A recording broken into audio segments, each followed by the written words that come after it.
Santa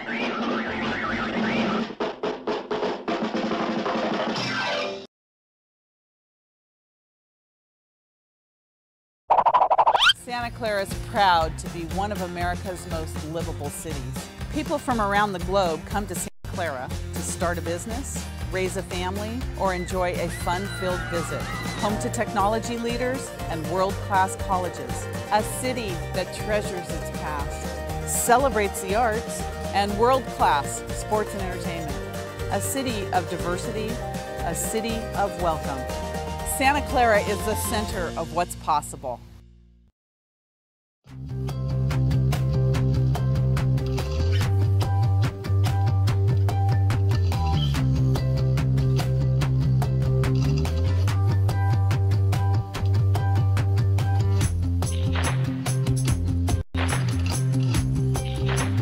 I like the environment in Santa Clara, where it's still very modern, but at the same time very like suburban. We're a center for technology in Santa Clara. It's only 10 minutes away from my work, so I don't have a large commute. I love the weather. It's easy to get to anywhere, so lots of places driving distance from here. I like how it's small, and I feel really safe. I like to call it the smallest big town I know, because everywhere we go, we know each other. You gotta love the football field. The thing I really like about in Santa Clara is community. It has a feel as a city of its own, a nice small town / city feel. It's not just kind of anonymous suburbs. This is where my home is.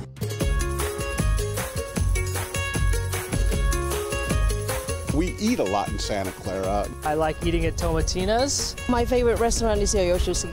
My favorite place to eat is Mongolian barbecue. Mio Vicino, it's over on Benton Street. It's a great Italian restaurant. My favorite breakfast place is Stan's Donuts because we go there every Saturday. We really like La Paloma. It's been here forever. The waiters and waitresses know you.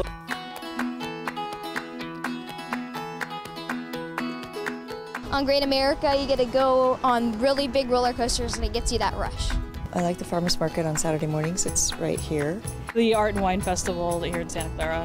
I definitely like the Sky High, like the trampoline place. That place is a lot of fun. City Lights Cafe, that's where I'm going now. Our university is the prettiest thing, I think. I've been to Levi Stadium. Seen the 49ers play, wish they were doing a little bit better, but it's been good fun, like the new stadium. And yeah, we've just been to K1 Speed. K1 Speed is great. It's great for family entertainment. We live like really close to places I really like to ride my bike to. Everything is here.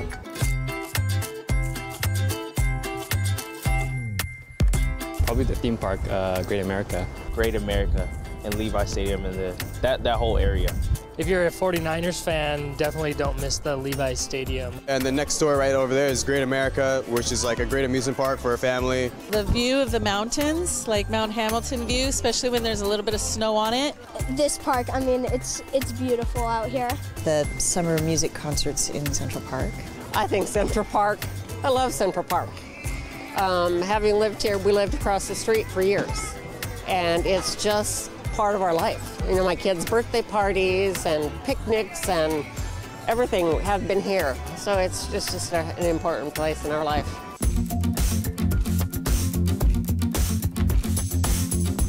Anything in this area, you know, with such a ridiculously good economy and so many opportunities, it's insane. Since I work with young people, I know there's a lot of young people in this town with you know, lots of creativity and smarts. So I think that's the potential. It's a booming area, lots of people coming here from all over the world to do different jobs. Ever young children or the kids now that are going away to seek other places, I certainly would think that they would come back. Anybody coming here should not have a hard time finding a job. That's number one, right? My dad always said, a little funny, but he'd always say, go where the money is. Well, you'll find a job here. This is number one, right? But you can also experience a great life here. Santa Clara is definitely going to keep growing as far as business and enterprise. It's definitely a place for a job opportunity and a place that is really an enjoyable experience for our families overall. I believe Santa Clara is a city of possibilities. Anything's possible for Santa Center of what's possible.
in this panel, we're librarians. We work here. And we just want to tell you guys about some of our favorite graphic novels that we have read in this last year and stuff that came out this year and even stuff we are looking forward to that has not even been published yet. I'm Angela. And I'm Kelly. Also, we do a really fabulous podcast. If you're ever like, man, I would like great comic book recommendations. It's called One Panel Later, where we just talk about comic books. Yeah, it's pretty sweet. Yeah, it's pretty sweet. Arlana did the art for it. She's really nice. So, So we were going to talk about why we love comics, but I think all of you guys in here already love comics. I don't think we need to sell you on this. Do you guys in the corner love comic books too? Yeah, they do. You guys are the corner. Yeah, the corner. The corner. Yeah, of course you do. Yeah, so they're great. They're great. They're a great medium to read and to have really great stories get told through a visual medium. So it's awesome. These are our faves of 2017/2018, right? Yeah. So the kids' comics that we have very much enjoyed. Has anyone read Newsprints? Oh, it is so good. So this one is about a girl who disguises herself as a boy to be a newsie. Has anyone seen Newsies with Christian Bale? Yeah. That's what she is. She's a newsie in this sort of like fantasy world where there's been a war going on for a long time. And she has to hide who she is so that she can keep working. Because only boys can be newsies. That's right. And then her world kind of changes when she meets a boy who also has a really big secret. And they both have to work together. Yeah, the art is really great. It's kind of like a mix-up of, I think this new age mix-up of manga and American-style comic books coming together where artists from like the 90s have grown up and they're like, man, I want to see that influence in my art. It's really fabulous. I think it's a trilogy. Yeah, there's definitely a sequel coming out. I don't know about a third one. But Ruzu is an amazing artist, and this is like a really fun fantasy adventure for those of you who enjoy Amulet or The Nameless City. A little bit of mystery, a little bit of suspense. Or Compass South. Yeah, so this is a really fun one that we liked a lot this year. This one just came out. Victoria Jameson is the author of Roller Girl, which was a Newbery Honor. A Newbery Honor. It was about a girl who felt out of place and entered a roller derby and about making friendships and lots of cool stuff. She's really cool. And so All's Fair is kind of the same take. It's about a homeschooled girl whose family is all about Ren Fair stuff. So Ren Fair is where you become a jouster and you do juggling and then you eat giant turkey legs on a stick. So imagine if you had been homeschooled your whole life by parents who work at a Ren Fair. And then you go to middle school. And then you go to middle school is the other part. Where she's like, that's really cool. Also, none of my friends like Ren Fair stuff, and it's very hard for me. So Victoria Jameson has a real gift for taking topics that I have absolutely no interest in, like roller derby and Renaissance fairs, and making them absolutely compelling in the context of her story. If you like Smile or Sisters, this is one that you guys would want to check out. Yeah, it's not the same author, but it's very kind of similar, which is really cool. So if you like those ones, you might like this one, and you might like her previous one, Roller Girl, too. So go back and check them out, because those ones are really good. So is this one. Remember when I said, do you like sports? And you said yes, and you went like this? This is the best sports comic book ever. We really like fantasy sports. So this is actually a British import. Sam Bosma is a British author. And we don't have the book here, but they're like these giant folio-sized comics, and they're beautiful. This is like a mix of Indiana Jones and like Haikyuu. Yes. It is phenomenal. And it's funny. It's like, and your main character is super lovable and adorable, and you're like, oh my gosh. Yeah, so the main character is this girl named Wiz. She's a like adventure wizard in training, and she has to go into all these like ancient ruins to seek relics for her wizarding society. But when she gets there, there's always a challenge that involves sports. So in the first one, she has to like go one-on-one basketball with like an Aztec mummy. And it is awesome. Adults, if you remember basketball from Michael Jordan in the 90s, there are a lot of inside references to that. So I was pleased. The second one, she plays beach volleyball against sea gods. And then in the third one, she plays golf. Mini golf. Mini golf against a king. Like a monster king. Mm-hmm. And there's 4 books in the series. Yeah, so they're fantasy and sports. They're super fun and like kind of weird. So if you're looking for a series that's like a little bit more out there, like if you want a hipster series, like check out Fantasy Sports. Or if you like sports. Or if you like sports. Totally. Or if you like mustaches. Yeah, or if you like mustaches. Okay, stuff we liked for teens. So one of the books I enjoyed a lot this year was Spill Zone by Scott Westerfeld, who's also the author of the Uglies series, if any of you guys have read that one. Mm-hmm. Spill Zone is a like sci-fi environmental disaster story, and kind of in the style of like Annihilation by Jeff Vandermeer or Darker Than Black, where a catastrophe has happened in this small town and it's caused all this like weird phenomena to start happening. So the government has like cleared everyone out of the town and just barricaded and been like, we don't know what's going on back there. Definitely not weird, creepy animal ghosts flying through the sky. Definitely not. And this girl used to live in this town, and she sneaks in at night to photograph what she sees in the spill zone. She sells those photographs on the black market. For money? For lots and lots and lots of money to very rich collectors. So this one is a lot of fun. The art really adds to it. Like it has like these crazy like lurid colors when she's in the spill zone. It's all like neon, and the imagery is like it's like eerie and scary. But it's like a compelling story. She's trying to help her sister, and there's a second one coming out next year. So this one I really enjoyed this year for like cool sci-fi graphic novel. And then here's one with the yes. Does anybody know the TV show Stranger Things? Yes. Okay, this is like basically the same. This is with girls. With girls. So it is super. I found a comic book for you. I'm going to give you this one.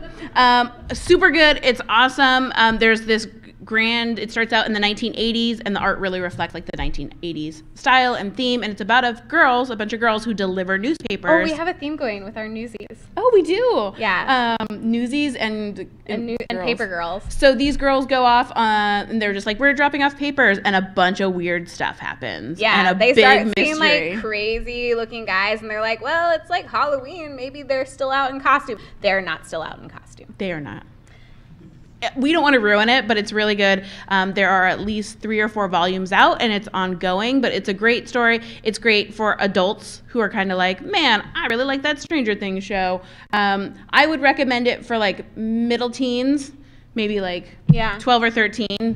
It's the 80s, so like they think it's okay to smoke a cigarette, as was tended to do in the 80s. So it's super awesome. Yeah, it's like Stranger Things meets Goonies. Mm-hmm. And Brian K. Vaughan is just a masterful author. Everything he touches turns to gold. Yes. Okay. So The Adventures of Superhero Girl is like by Faith Erin Hicks, who we both really, really love. We are the biggest fans of Faith Erin Hicks. Read everything she has because she's just great. It's a comic strip about a girl who's like an everyday Canadian superhero. But she has to like deal with normal stuff. It's about her like daily life. Like she's like, oh, my cape ripped. Like, oh, but I have to pay the rent. Like maybe I can find a new cape at Goodwill. And then like her and her brother is like the best superhero ever, and she is not. So he's always like, oh man, it's so hard to be me. And then he's like, doo doo doo, and she's like, murr murr murr, and they're like, who's this I know. chick? She's like, I saved a cat today. He's like, great. It scratched me. An entire city full of people. Everyone loves me. She's like, if you guys like One Punch Man. This is like a kind of similar a similar concept of like the mundane life of a superhero, but like with a totally different tone. The cool part about this, it's really great for maybe even reluctant readers because it's comic strip style, so you don't necessarily have to get into a long, involved, overarching mystery. It's like silly stuff happens to her, and yeah, it's strips. Like, oh, should I like go to this party with my roommate or like fight the evil supervillain that's like outside my window? Like priorities. Yeah, so she fights the villain, and then she looks at the party and goes, "Womp womp." She's like, "This is why I don't have any friends." Okay, for adults, children, shield your eyes. Look away. Oh. I am a super big fan that the horror genre has come back in a really big way in comic books. So Harrow County, if you've watched the show Riverdale, there's also a great like Chilling Adventures of Sabrina the Teenage Witch, and there's like Riverdale with zombies. So Harrow County is one of my ultimate favorite horror books that have come back. It's about a small girl who lives in this town, and it's just her and her dad. And she's like, hey, Pa, what are we going to do today? Let's milk this cow. here's the thing. An evil witch, like 15 years ago, was burned at the stake in front of her house. And so she always stares at this tree like, man, that tree is weird. And it's because a witch was burned. And what happens is that these things are culminating right around her birthday. And the townspeople are like, has it happened yet? Is she going to? And you're like, what? Oh no, what's going to happen to this young girl and her father? Don't spoil it, Angela. I won't, but let's just say not good things happen. But I love horror. It's really, really impactful. They're telling great stories. It's not super gore. Like, this isn't the Saw trilogy coming back, but they're meaningful stories. Is that a trilogy? Aren't there like 8 now? There's like 9 now. They're going to reset them. But Harrow County is a great jump into anyone who likes horror or suspenseful stories. This is something for somebody who likes manga a little bit. Descender. It's about a small boy robot. Very manga-esque. Sure. And the small boy robot wakes up one day and he realizes that all of the robots in the world have been destroyed or on the run because robots have been blamed for the almost end of human civilization. Kind of like a Battlestar Galactica situation. Yeah, so he's like, oh my gosh. Except for instead of like a hot lady Cylon, it's like a cute little boy robot. Oh my gosh, he has a toaster dog. It is awesome. Yes, exactly. That was the correct face to make. He's cute, but it's this really like dark dystopian future where you're like, oh, I want this cute boy robot to like live with his toaster dog, but everybody's hunting robots, and so it's about persecution. It's about it's not racism. It's speciesism because robotism. It's robotism, and robots were like people's best friend, and so you're trying to figure out what happened. Why are the robots so hated, and why do people want to hurt this little boy robot? Oh, by the way, on a side note, Harrow County and Descender are both done in watercolors, so the art is gorgeous, absolutely wonderful. Anybody watch Rick and Morty? Oh, okay, good job. A half a person. Half a person. Yeah, he's the one that's age appropriate for. For me, Rick and Morty, I would suggest to older, reluctant teens who don't want to read, but who do enjoy potty humor. And if you are a fan of the Rick and Morty show, it's all within canon for the show. So they go on these side adventures. It's basically Back to the Future. The premise of Rick and Morty is Back to the Future, but the scientist is his grandpa, and he's drunk all the time. And all the adventures they would go on if they could just like cut loose. So they destroy the universes of other places. They hang out. Tiny Rick. So if you ever see a teenager walk by, they're like, Tiny Rick, or I'm Pickle Rick. So it's great for kids who are reluctant readers. It's great for adults who love the show and adults who like potty humor like me. Okay, now I finally get to This talk is about the worst manga. category. Oh no. We put it in its own category because I didn't think it was fair. Kelly's a big manga enthusiast, and I'm a big American comic books enthusiast. So on our podcast, we just fight about which one is better. Yeah. I often win. I win most of the time. Not at all. So one of the manga I've been most excited about this year is Golden Kamuy by Satoru Noda. This one is like hyper violent, so like children, shield your eyes. But people get like mauled by bears and fight each other with bayonets. So careful of that. But it's fantastic. It's a historical manga set in the early 20th century about an ex-soldier who's just gotten out of the Russo-Japanese War. And it's like a treasure hunt through Hokkaido. It's awesome. It's super funny. It's like got everything. It's got like cooking, like Bear Grylls style, like wilderness survival. It's got period weaponry. It has like historical Easter eggs in it of stuff that like actually happened at that time. It's just like a super fun romp. Once again, looking for a hoard of gold. Yeah, a dude punches a bear in the face. Yeah. It is cool. Like they fight bears with bayonets. Like, but I highly recommend this. I think it's really cool, and I'm going to tell you 10 seconds later. They take a treasure map for where all this gold is hidden, and they tattoo it on all the prisoners. And so that's where the adventure starts. Right. And then the bear comes along. So they're hunting for a treasure map, but the map is like on other humans that they have to hunt down. Literally hunt down. Yeah, it's fantastic. And they eat squirrels. Okay, another manga I've been super excited about this year is Welcome to the Ballroom. Did you smile because you've read it? Yes. Yeah. You should get that. The Harry Potter lady also got excited. Someone said they liked sports earlier. Ballroom dancing is a super intense dancing sport. is a sport. Mm-hmm. It is hardcore. Okay. So this is a sports manga about ballroom dancing. Like, it's legit. They go to competitions. It's really fantastic. If you like Haikyuu or Yowamushi Pedal, this is a manga for you. If you like Yuri on Ice, I see like one person. This is a manga for you because it's like tons of dancing and the competition aspect and like the whole friendship sports thing. So this is just like a great look at a sport that people don't really talk about a lot, but it has like all the kind of like adrenaline rush that you get from other sports stories. This one isn't out yet. The Promised Neverland is a Shonen Jump manga I've been enjoying a lot this year. It is like a fantasy thriller where these kids are living in this idyllic orphanage, and the children just like disappear every so often, and no one thinks it's weird. It's weird, trust me. It's not a good Everyone's thing. like, oh, they got adopted. It's fine that we never heard from them again. Doesn't happen. It's probably not fine. So the kids find out that they, in the first chapter, it's not a big spoiler, that they're actually a farm, essentially, for human children. And they're like, we got to get out of here before we get eaten by these giant monsters. So it's like a cat and mouse of these really smart kids against the mother. Yeah, the mother of the orphanage who's trying to like keep her livestock intact, and so they're trying to escape. She's trying to keep them in, and it's really, really fun. It's like tense and thrillery. You can read it online already, but the first volume of this is coming out in print in December. So this would be a really fun one to pick up if you like Tokyo Ghoul. We're looking at you, kid in the front seat. Oh, diversity. So we wanted to add a special category just to celebrate some of the really good diverse comics that we've seen this year. So first one I want to talk about is Brave. Did you know she's going to be here today? Mm-hmm. Holy cow. She's awesome, and we're so excited to meet her. Brave was really good for diversity. Like the cast that she writes are so just diverse, like kids from all walks of life, all body types, all cultures, all races are just represented in her middle school. And I love seeing that in a middle grade novel, is just seeing like a super diverse community of kids that all add to the story and they all bring something from their own background.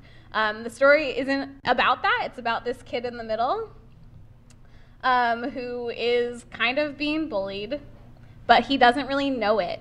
So I really like that about this. It's a bullying story, but it's not like, oh, they shoved me into lockers. It's like, maybe my friends don't save a seat for me at lunch. Or they forgot to invite me to their meeting. I would save a seat for you, Kelly. Thanks, Angela. You're welcome. Can't say I do the same. So it's like the subtle things where it's like, I'm pretty sure these people are my friends, but it's weird how they like didn't call me when everyone else went out. Maybe they just forgot. So again, if you are someone who liked Smile or you like Victoria Jameson stuff, Brave is a really, really good one to check out, and I hope you guys stick around and see her in this room today. Mm-hmm. Oh my gosh. Are you excited? I'm super excited.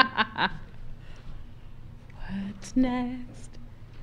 This one is coming out soon. This one's coming out in February. The Prince and the Dressmaker by Jen Wang. She also wrote In Real Life with Cory Doctorow, or she drew it. Cory Doctorow wrote it, which is a game about essentially playing like a fantasy version of WoW, and how this girl like contrasts her real life with what she does in the game. This one is kind of like I know someone in this audience is a fan of Princess Jellyfish. Right there. This is like a Western Princess Jellyfish that I didn't even like know I needed until it existed, and now I really love it. It's about a prince who has a secret life where he likes to dress up in dresses and go out about town in disguise. And he recruits this seamstress, who you can see on the cover with the measuring tape indicating she is the seamstress, to make him clothes in secret. And it's just like, it's really sensitively handled, and like how he's trying to deal with it with his family. They have a great relationship, and Jen Wang's art is really fantastic. I love her art, and I'm really glad to see this one coming out. This is our only Marvel DC book, and it's not because I don't love Marvel and DC or that they're not doing great stuff this year, but I think sometimes you can get really stuck in continuity and things where you have to like catch up and read a whole bunch. And last year we did kind of a heavy Marvel and DC. So this year, this is the only one. How many of you guys have heard of Black Panther or seen the movie trailer? It's coming out. It's about it's about if you're talking about it. the King of Wakanda, who is the Black Panther. Spoiler. That's not a spoiler. He is literally the Black Panther. This book is about him, but not about him at all. So this is the spin-off series, and it's basically the Black Panther has a royal guard, a super elite royal guard, and they would do anything to protect him, and anything for him protects the country that they live in. Then this story is kind of like, how do you deal with political crisis when you, as one of his royal guards, have fallen in love with another royal guard, and that puts you in conflict with doing your job. And your job is to protect the most important person in Wakanda. So it's like a back and forth political, how do you tame that with which your heart says is good and that which you're loyal to. So it's a playful back and forth. Unfortunately, I think they only released 1 or 2 books. They canceled the series, which I am very sad about. But it's a great precursor. If you enjoy Black Panther, pick this side story up as well. Do we have more? We could talk forever about comic books. Really quick, I want to thank First Second Books, because they sent us like a bunch of free books that we get to give out to you guys today, and they're awesome. Does anyone have any questions for us? And if you ask one, you will get to select one of the books on our table. Yeah. 2 more recommendations. Please. Oh, shoot. You maybe remember them. Josephine. It's another one. It's like the March. It's about a little girl, in like the black girl in the 50s, and it's about her story about seeing all this stuff happen around her. The really cool thing is, the entire thing has no words in it at all. Oh. That's great. I love dialogueless graphics. Yes. This one isn't out yet, but you reminded me of it. Clara. It's a story about an Indian girl, and it's sort of this magical.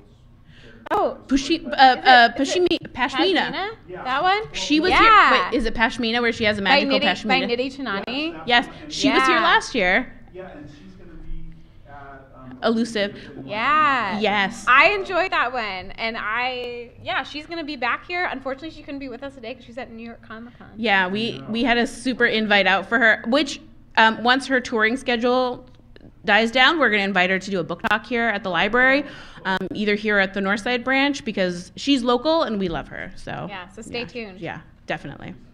Anyone else? Those are good comments. You should come pick a book. Yeah, come pick a book. Yes. See the incentive we've done for you guys? See all these free things. Yes. Hatsune Miku. How do you say her last Raina name? Telgemeier. Yeah, do you know if she's working on anything right now? I believe she is working on her next book after Ghosts. She is no longer doing Babysitter's Club. Okay. Oh, someone was really sad. Come pick a book, Miku. Is that the old Babysitter Club? So Raina There's a comic Telgemeier book. has adapted Anne Martin's Babysitter's Club books as graphic novels. The first 4 of them are available by Raina with color, and the 5th one just came out not by her but by another artist. That's really good. She started there and then I think went to Smile. Yeah, Scholastic hired her to draw those Babysitter Club books, and then she published Smile with them after that. So that's how they discovered her. Yeah. Anyone else want a free book? Yeah. Ooh, Miss Horror. Oh my God, I'm so excited. So we do our podcast, and I've been waiting for this next one because I'm going to talk just about horror. I'm a huge fan of Lock and Key. Yeah, Lock and Key. And they're making that into a TV show, I think, on Hulu. So that's going to be different. I don't know if you caught it. There's a series of kind of spin-off books about Riverdale. So they're making it's The Chilling Adventures of Sabrina the Teenage Witch. They're going to do a new one with Jughead, where Jughead is a werewolf.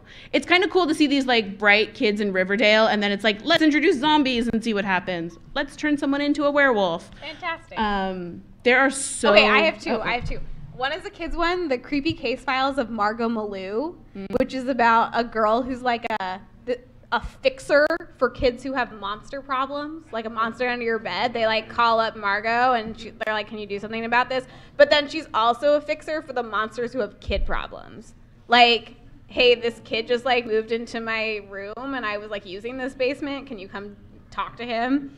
So that one is really fun. And also Through the Woods by Emily Carroll, which is a collection of creepy short stories. And her art style is kind of like Kate Beaton's, if anyone knows Hark a Vagrant. And it's just like creepy little stories like, oh, girl marries a rich husband and moves to an isolated country house and hears knocking in the walls every night. I'm sure that is okay. It's probably not. Please, have you read Harrow County yet? Come get it. Come get it. I mean, I don't want to peer pressure you, but it's like my favorite horror book I'm reading right now. Okay, so. we can probably take like 1 or 2 more questions if anyone else wants a free book. Yeah. Yes, I believe that she is, and in fact, I'm going to ask her that very question in just a few hours on this stage. Yeah, come get your book. Yeah. Oh, that's such a good question. Do you want to answer first, Let's just Angela? talk about the whole, we'll just stay in here for the con. I connected, so my dad was a single parent for a long time, and we would go pick up like baseball cards. And at the time, you could buy baseball cards at the comic book shop. So I would go to the comic book shop, buy some baseball cards, and then I saw like Ninja Turtles on a comic book. So I was like, can I have this? And my dad is second generation, so he doesn't understand reading very well. He's like, what? You want a book? But he bought them for me. So I wanted to collect all of them and keep reading. And I think just that love of learning when I was a kid, like I was like 7 maybe, and those experiences with my dad at the comic shop fostered a lifelong love of comic books. I actually got into anime first, like a true nerd, and then was like, oh, this never finished. I guess I'll read the black and white version with no sound and no moving images. They're not in color. And then I moved from manga, or from anime into manga, and now I'm just like a comics nerd who dresses up as Sophie at cons. We have one more question. Olivia. What got you into anime? I mean, sorry, what's your favorite anime? Full Metal Alchemist Brotherhood. That's an easy question. Hi, Okay, we Q. have one Thank right you. here. To take that one. For someone who isn't that into comics but wants to get into comics? Or she's like, my sister told me to ask this question. What do you like to read when you read prose books, like books with just words? Do you have what'd you read recently and enjoy? Anything? You like mysteries? Okay. Yeah, go ahead. He had the same issue with reading, and once we tried Ghostopolis, and that was the beginning of the future. Ghostopolis might be a good one. Do you like fantasy books at all? I would recommend Amulet. Oh, yeah. Amulet, I think all like kids just dive into that book and they never come out. And there's like 9 of them. And there's 7 of them. I meant 7 of them. There will be 9 when he's done writing. Exactly. Okay, unfortunately, we are out of time today. Thank you guys so much for being with us. We still have extra books. If you guys didn't ask a question, come up and look through our books and take one. We also have posters over there. You guys are welcome to take those posters. Yes.